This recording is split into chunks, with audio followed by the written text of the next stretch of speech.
Hey, it's Matt from Monty's Guitars. I'm here with guitar.com to talk you through a basic setup on this Fender Telecaster. Right, so first of all, you're going to need some tools. You're going to need some cutters. You're going to need a string winder. You're going to need a screwdriver. And last but not least, you're going to need some strings. The strings are really, really important because over their life, they stretch, they corrode, they oxidize, so the setup isn't always going to change. And you need fresh strings so you can get the best results from your setup. Right, let's dive straight in. First, we're going to take the strings off this thing. So what I would do, slacken the strings off so they're all loose about this hoose.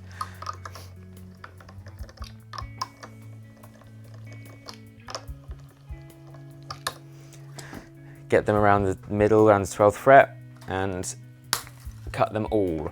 Nothing will happen to your neck, I promise you. It's absolutely safe and fine. Take all the strings off. This Telecaster here has the vintage style tuners, which are kind of top loading. You put the string down the center and then wrap it round, which to be honest, they're my favorite. Wrap the strings up, wrap them through. That'll stop them springing open and going all over your floor, etc. And likewise with the bridge, you just want to thread them through and they'll just come out the back like that, and away you go. Now we're going to be sticking a fresh set of strings on. Today we're going to be using these Elixir OptiWeb 10-46 strings. These are really, really good. They're coated strings that perform like an uncoated string. So you get the benefit that they last a bit longer, they don't get as much finger noise as you're going up and down the fingerboards, that kind of thing. It's a really, really good little upgrade. So let's open the box and get going. That's right. The way I like to do this is kind of with the telly on my shoulder and thread all the strings through. So they go through this ferrule at the back, out through the front, making sure that the ball end, which is this part here, is all the way in. You don't want it catching on anything and then causing you problems later down the line.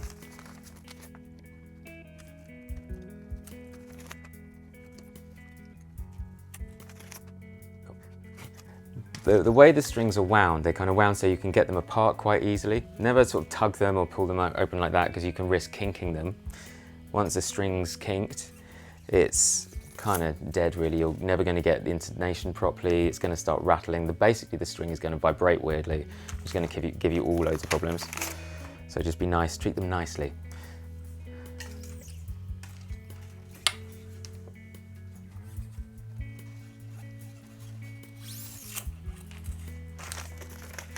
Finally, it's the 46.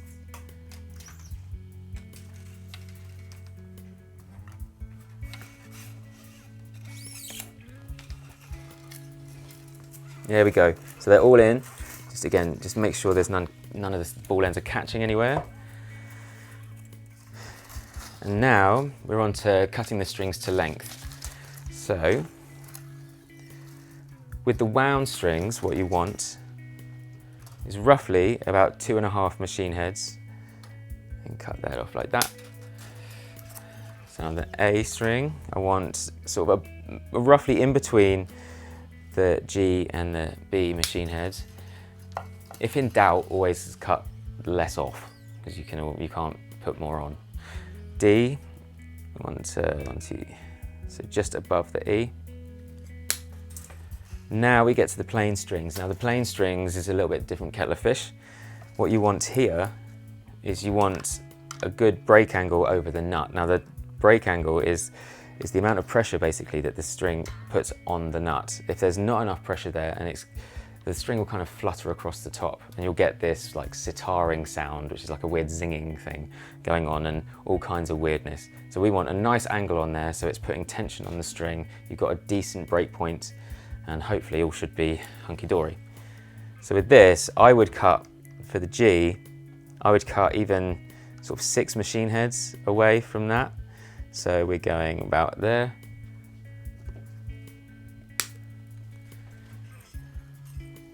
And with the B and the E, what you want here is you want it to go down to this part here, which is called a string tree. And then you don't want it to come up at too steep an angle. Ideally, you want it to be sort of horizontal or even going down a little bit. The reason for that being you don't want any friction anywhere along the string path, that being one of them. So what I would do is I would cut about 2 inches off the end of the B string, and maybe 1 inch off the E string. Right, now it's a case of just stringing the things up. So we start with a high E, get the high E, stick it in the top of the machine head. There's a hole here. And what I would do is push the string down, wrap it around the machine head, sort of halfway, and that will lock it in. So now I can put a load of tension on the string. You can see I'm doing this kind of weird kind of finger arabesque thing.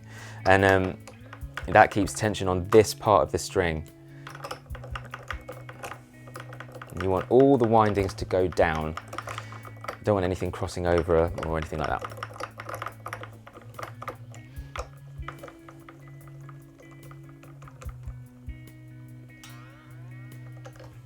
Cool. Always reminds me a little bit of catchphrase. Do you remember that?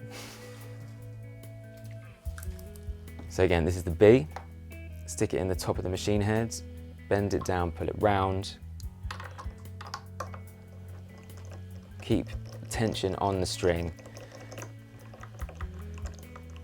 The main reason for this is to reduce your stretching in time, which is not yoga. It's just pulling the string in so everything can get up to tension and settle nicely.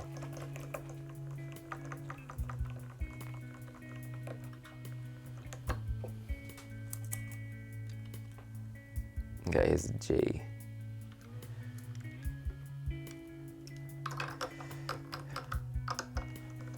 This one is obviously really long. We might be here a while. Cup of tea time.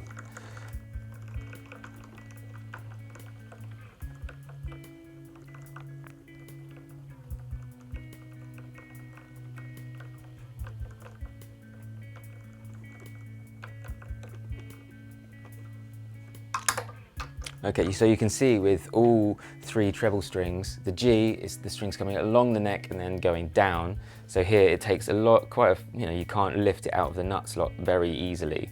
And again, with the B and the E, they're going down towards the string tree and then pretty much level, which is nice. There's gonna be minimal friction there. So fingers and toes and everything else crossed, we should have no tuning issues. Right, so now we're on to the D strings. That's the wound strings. Again, just put it in the top of the hole, bend it round. The wound strings will grip onto the posts more easily anyway. Come on.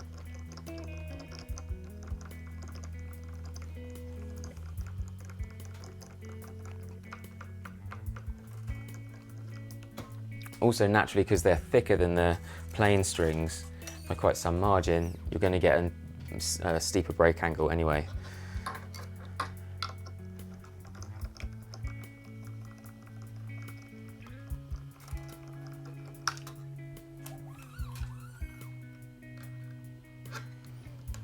So, final string.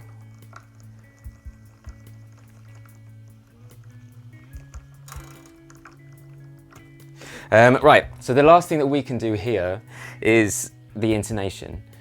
The problem with these, well, I say it's a problem, it's just a telly thing, and if you're a telly lover like myself, you kind of just get it. They've got these 3 brass saddles, and typically intonation they'll always be the same pattern. You'll get the E, then the B, and then the G, and then it'll go back up for the D, and then the A, and then the E. So if you've got 3 brass saddles that are straight, how the hell are you going to do that? The answer is compromise. It's like a solid relationship. You've got to do a bit of compromising. So what we're going to do is have a look, start tuning in the low E, and then go from there. Help if I plugged it in. again, with intonation, it's vital that you do this in playing position. If you do it like with the guitar lying down, you're going to be putting extra pressure on the neck. The neck's going to have moved a little bit. I mean, we're talking not huge amounts, but all of these things make a difference. So just do it in playing position, it's easier.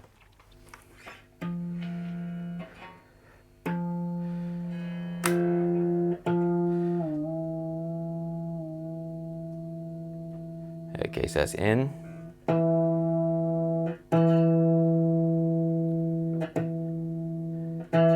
Okay, so it's a little bit sharp. So if it's a little bit sharp, you want to lengthen the string, so you want to bring it back.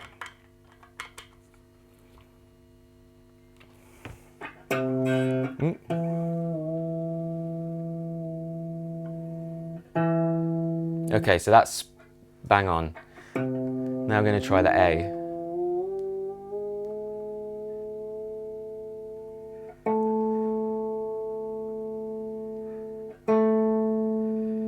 Okay, so now the A is a little bit flat, which is kind of what you'd expect, because you would expect the A to be just the intonation point to be just that little bit further forward.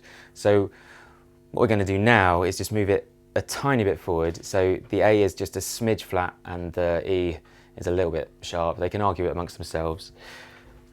So we're going to move it forward just a tiny amount. So that's like 1/8 of a turn. It's like hardly anything.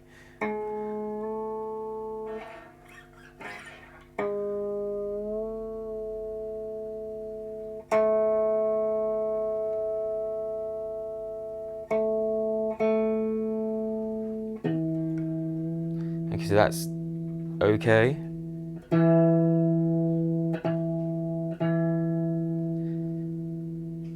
Okay, so they're both moving a little bit, which is kind of within the realms of okay. I mean, lots of records are being recorded with this thing and it's worked. So now we just go through. So now it's going on to the D.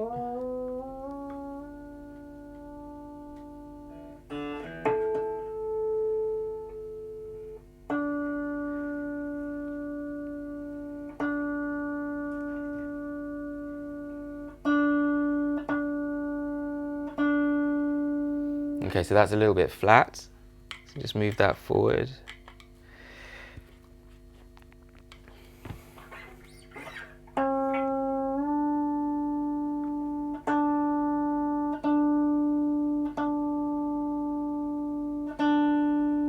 Yeah, because that's pretty much in, and now it's the G.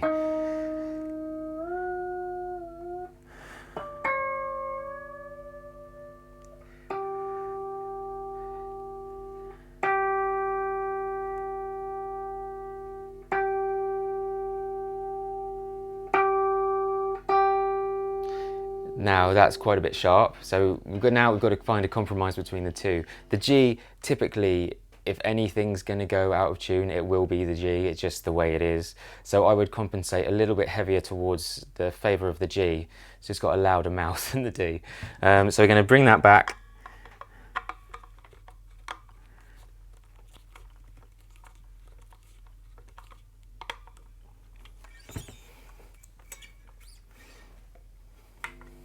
So if we tune the G,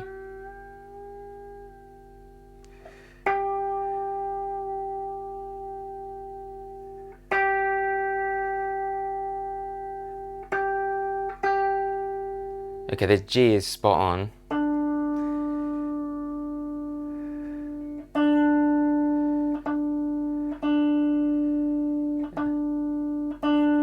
The D is a little bit flat, only a smidge, but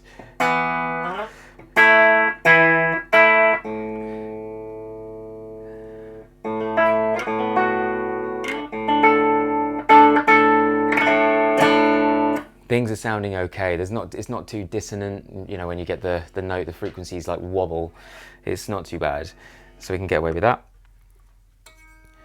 So now we're looking at the B.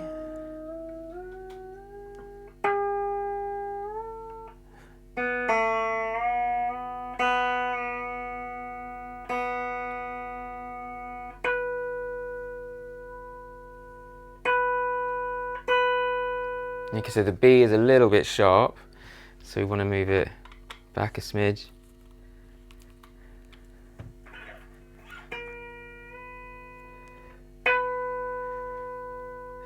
Hope if I tune the right one.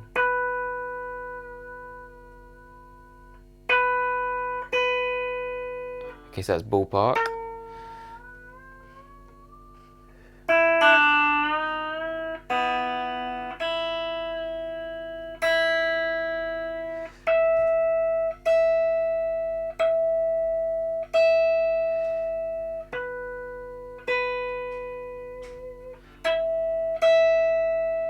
Okay, so the B is a little bit flat, the E is a smidge sharp, so again, I think that's perfect and it's smack in the middle. That is pretty much everything that you can do with basic setup. If you're still having problems, if there's, it's feeling a bit tight and high down there, you can't get things in tune down there, or just anywhere, I would really recommend going to see a proper tech. There's loads of really good ones about, and they can help you with that. They'll do doing it day in, day out, so you'll definitely get your telly absolutely banging. Thank you.